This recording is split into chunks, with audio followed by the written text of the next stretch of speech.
छोटे से गांव में एक युवक अंशुल अपने दो दोस्तों राहुल और विवेक के साथ एक सुनसान रास्ते पर चल रहा था। यह रास्ता कब्रिस्तान के पास से होकर जाता था और वैसे भी दिन ढलने के बाद इस रास्ते पर जाना किसी को भी खौफ में डाल देता था। हालांकि अंशुल और उसके दोस्त इसमें कुछ खास नहीं सोचते थे क्योंकि वे तीनों अक्सर इस रास्ते से गुजरते रहते थे। लेकिन आज शाम का माहौल कुछ अलग था। जैसे ही वे कब्रिस्तान के पास पहुंचे, अंशुल ने अचानक एक सफेद कपड़े पहने हुए व्यक्ति को देखा जो अकेला खड़ा था। उस व्यक्ति का चेहरा धुंधला था और वह बहुत शांत और स्थिर दिखाई दे रहा था। अंशुल को थोड़ी घबराहट हुई, लेकिन उसने सोचा कि शायद वह कोई साधु या गरीब व्यक्ति होगा जो यहाँ आकर खड़ा है। वह धीरे धीरे उस व्यक्ति के पास पहुंचा और उससे पूछा, आप यहाँ क्या कर रहे हो? लेकिन उस व्यक्ति ने कोई जवाब नहीं दिया। वह बस खड़ा रहा जैसे किसी और दुनिया में खोया हुआ हो। अंशुल को अब और भी डर लगने लगा क्योंकि वह व्यक्ति बिल्कुल स्थिर था और उसकी आंखें किसी अजनबी की जैसी अजीब सी दिख रही थी। अंशुल ने अपने दोस्तों की तरफ देखा, लेकिन राहुल और विवेक भी थोड़े घबराए हुए थे और किसी ने भी उस व्यक्ति से और सवाल नहीं किया।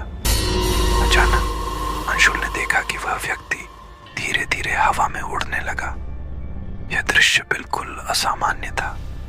वह व्यक्ति धीरे धीरे जमीन से ऊपर उठने लगा और उसकी आकृति एकदम धुंधली होने लगी, जैसे वह हवा में घुल रहा हो।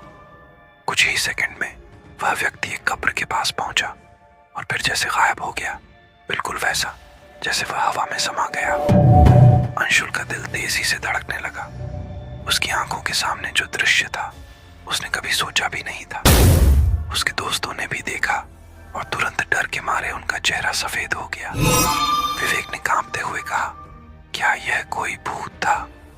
राहुल ने बिना कोई और बात किए कहा, हमें यहाँ से तुरंत जाना होगा। अंशुल ने डरते डरते कहा, हाँ, हमें जल्दी से यहाँ से निकलना चाहिए।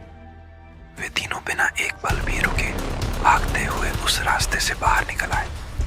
कब्रिस्तान के पास से गुजरने के बाद उन्होंने पलट कर देखा, लेकिन वहां कुछ भी नहीं था। लेकिन अंशुल के दिमाग में वह दृश्य घूमता रहा। वह व्यक्ति जो धीरे धीरे उड़कर ऊपर गायब हो गया था, उसकी छवि उसके मन में साफ साफ बनी हुई थी। यह घटना अंशुल और उसके दोस्तों के लिए एक रहस्य बनकर रह गई। हालांकि वे अब उस रास्ते से कभी नहीं गुजरे, लेकिन जब भी उस कब्रिस्तान की बात होती, उनके दिलों में एक अजीब सा डर जाग जाता और वे कभी नहीं भूल पाए कि कब्रिस्तान के पास खड़ा वह सफेद कपड़े वाला व्यक्ति कौन था और वह क्या था, एक आत्मा, एक